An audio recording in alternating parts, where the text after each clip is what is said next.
একজন ভাই প্রশ্ন করেছেন, সেটি হলো যদি ফজরের নামাজ পড়ার জন্যে ঘুম থেকে চালা না পাওয়া যায় আর উঠতে যদি সূর্য উদিত হয়ে যায়, সূর্য উঠে যায়, তাহলে আমাদের করণীয় কী?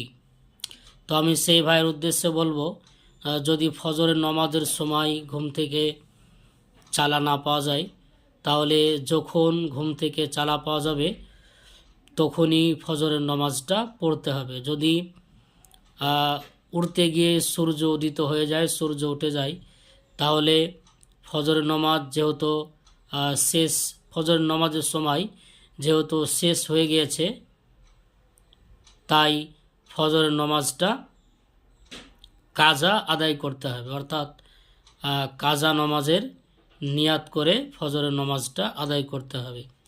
আর একটি প্রশ্ন করেছেন, সেটি হলো শুধু ফজরের ফরজ নামাজটাই পড়বে না সুন্নাতও পড়তে হবে?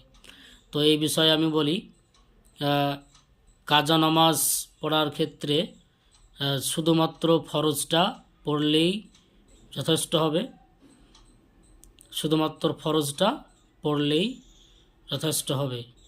সুতরাং আপনি আপনার উত্তর অবশ্যই পেয়েছেন, এই অনুযায়ী নামাজ পড়বেন। চেষ্টা করতে হবে আমাদেরকে ফজরের নামাজের সময়ের মধ্যেই ঘুম থেকে ওঠার, কারণ হাদিস শরীফে এসেছে আস-সালাতু খায়রুম মিনান নওম, নামাজ হলো ঘুমের চেয়ে উত্তম। সুতরাং আমরা সময়েই উঠে যাব।